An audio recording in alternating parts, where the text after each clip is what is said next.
Ibnu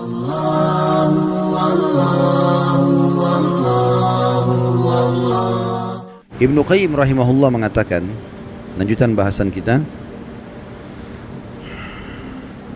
banyak kalangan salaf yang berkata, setelah mereka meninggal orang-orang pun sering mendatangi kuburan mereka, lalu membuat patung-patung mereka. Kemudian setelah masa demi masa berlalu, akhirnya disembahlah patung-patung tersebut. Ini maksudnya penjabaran daripada tafsir tadi Al-Quran itu, ayat sebelumnya yang sudah kita baca. Tadi kita sedang membahas tafsir surah Nuh ayat 23. Jadi awal-awalnya dibuat patung-patung, sampai akhirnya di kuburannya mulai dibuat patungnya dengan alasan syaitan bisikan supaya tidak lupa mukanya, ya. Lalu kemudian mulailah berjalan waktu, lama-lama orang jadi sembah. Ya, sembah itu berarti, sembah artinya kalau kita bilang iyyaka na'budu, hanya kepadamu kami menyembah. Sembah itu tunduk, patuh, cinta, ya. Itu semua makna-makna sembah. Jadi akhirnya berlebihan pada benda-benda mati seperti ini. Diriwayatkan dari Umar radhiyallahu anhu bahwasanya Rasulullah sallallahu alaihi wasallam bersabda dalam hadis Bukhari Muslim, "La tatruni kama atratin nasara ibn Maryam, innama ana abdun faqulu abdullahi wa rasuluh." Jangan pernah kalian berlebihan dalam memujiku sebagaimana orang-orang Nasrani telah berlebihan memuji Isa putra Maryam. Aku hanyalah seorang hamba, maka katakanlah hamba Allah dan Rasulnya. Ya. Jadi Nabi Isa itu dulu alaihissalam, kaumnya awal menganggap dia nabi, manusia biasa. Awalnya Hawariyun, sahabat-sahabatnya dulu begitu. Berjalan waktu, mereka mulai menganggap Isa ini manusia suci dan lahir tanpa ayah, berarti dia anaknya Tuhan. Mulai pindah ke situ, namanya gulu, berlebihan. Akhirnya memposisikan Nabi Isa alaihissalam bukan lagi pada posisinya sebagai utusan Allah saja, tapi sudah luar biasa, sampai pada tingkat yang menganggap Isa dan ibunya Maryam alaihissalam adalah Tuhan. Awalnya tidak, tapi lama-lama ke situ. Awalnya cuma, oh ini orang soleh, ini nabi. Oh, akhirnya mulailah diinterpretasikan, dijabar-jabarkan. Nah ini kayaknya dia lahir tanpa ayah, berarti anaknya Tuhan nih.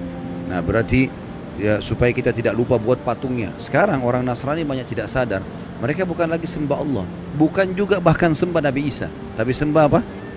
Patung. Ditaruh patung di situ. Mengatakan itu patung Nabi Isa, patung Maryam. Patung, nggak ada hubungannya sebenarnya. Tapi seperti itu. Dan apa bedanya dengan kaumnya Nabi Nuh yang tadinya buat patung, awal-awal diminta-minta, lama-lama akhirnya disembah. Sementara Nabi Isa alaihissalam berlepas tangan dengan itu, ya. Saya nggak tahu sudah pernah saya bacain belum dalam surah Al-Maidah ayatnya. Belum. Kita buka sekarang Al-Maidah. Kita lihat bagaimana Nabi Isa alaihissalam nanti pada hari kiamat itu, kalau tidak salah di ayat 116, ya. Bagaimana Nabi Isa alaihissalam nanti dihakimi oleh Allah. Maksudnya Allah subhanahu wa ta'ala akan mengajak bicara Isa di depan makhluk semuanya, terutama pengikutnya yang menganggapnya sebagai Tuhan. Sudah buka 116? Baik, saya bacakan. A'udzubillahi minasyaitonirrajim.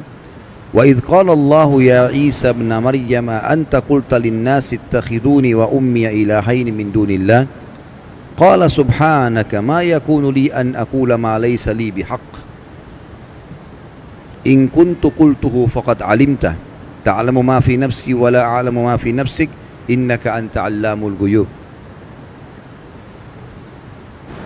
Dan ingatlah ketika Allah berfirman, hai Isa putra Maryam, maksudnya nanti hari kiamat nih, di depan orang-orang semua, apakah engkau mengatakan kepada manusia, jadikanlah aku dan ibuku dua Tuhan selain Allah? Maksudnya ada Tuhan lain, ya, Trinitas yang mereka bilang itu. Isa menjawab alaihissalam, maha suci engkau, tidaklah patut bagiku mengatakan apa yang bukan hakku mengatakannya. Jika aku pernah mengatakan, maka tentulah engkau mengetahui apa yang ada pada diriku, dan aku tidak mengetahui apa yang ada pada diri engkau. Sesungguhnya engkau maha mengetahui perkara-perkara yang gaib. Lalu Nabi Isa mengatakan 117-nya, ma qultu lahum illa ma amartani bihi an i'budullaha rabbi wa rabbakum wa kuntu alaihim syahidan ma dumtu fihim falamma tawaffaitani kunta antar raqiba alaihim wa anta ala kulli syai'in syahid. Aku tidak pernah mengatakan kepada mereka kecuali apa yang engkau katakan kepadaku, yaitu sembahlah Allah Tuhanku dan Tuhan kalian. Ini ajaran Nabi Isa AS kepada orang-orang Nasrani. Enggak pernah dia bilang jadikan saya sebagai anak Tuhan, jadikan ibu saya sebagai Tuhan. Dan aku menjadi saksi terhadap mereka selama aku berada di antara mereka. Maka setelah engkau wafatkan aku, engkau lah yang mengawasi mereka, dan engkau adalah maha menyaksikan atas segala sesuatu. Jadi nanti pada hari kiamat, pernyataan Allah subhanahu wa ta'ala yang akan disampaikan kepada Isa alaihi salatu wassalam. Dan Nabi SAW mengatakan, jangan pernah kalian berlebih-lebihan dalam memujiku, sebagaimana orang-orang Nasrani telah berlebih-lebihan memuji Isa putra Maryam. Aku hanyalah seorang hamba, maka katakanlah hamba Allah dan Rasulnya, ya, Abdullahi wa Rasuluh. Juga sabda Nabi SAW di dalam hadis riwayat Imam Ahmad, Tirmidzi, Ibnu Majah dari Ibnu Abbas radhiyallahu anhuma, bahwasanya Rasulullah SAW bersabda, iyyakum wal ghulu fa innama ahlaka man kana qablakumul ghulu. Jauhilah oleh kalian sikap berlebihan, karena sungguhnya sikap berlebihan itu yang telah menghancurkan umat-umat sebelum kalian. Jadi ini akan membinasakan, karena kalau ada orang, ada dosa-dosa, ada dua macam Bapak Ibu sekalian ya. Ada dosa syahwat, dosa yang diikuti dengan hawa nafsu, kayak zina, riba, ya, mencuri. Ini orang yang melakukannya tahu kalau dia salah. Semua orang tahu salah. Mukul orang, gunjing, ambil barang orang lain, dia tahu dirinya salah. Dari ini lebih mudah taubat. Tapi yang masalah dosa kedua, namanya dosa syubhat. Syubhat semua dalam hidupnya. Dia pikir dirinya ibadah padahal lagi salah. Ini bahaya sekali. Orang nggak tahu masuk dalam syirik, masuk dalam bid'ah. Dia pikir dirinya ibadah padahal sebenarnya salah. Diingatkan Rasulullah tidak pernah contohkan, nggak apa-apa. Loh, kok nggak apa-apa ini? Gimana caranya nggak apa-apa? Nabimu tidak pernah contohin, nggak apa-apa? Gimana? Sahabat nggak pernah contohin, nggak apa-apa? Ini bahaya sekali, ini resikonya besar ya.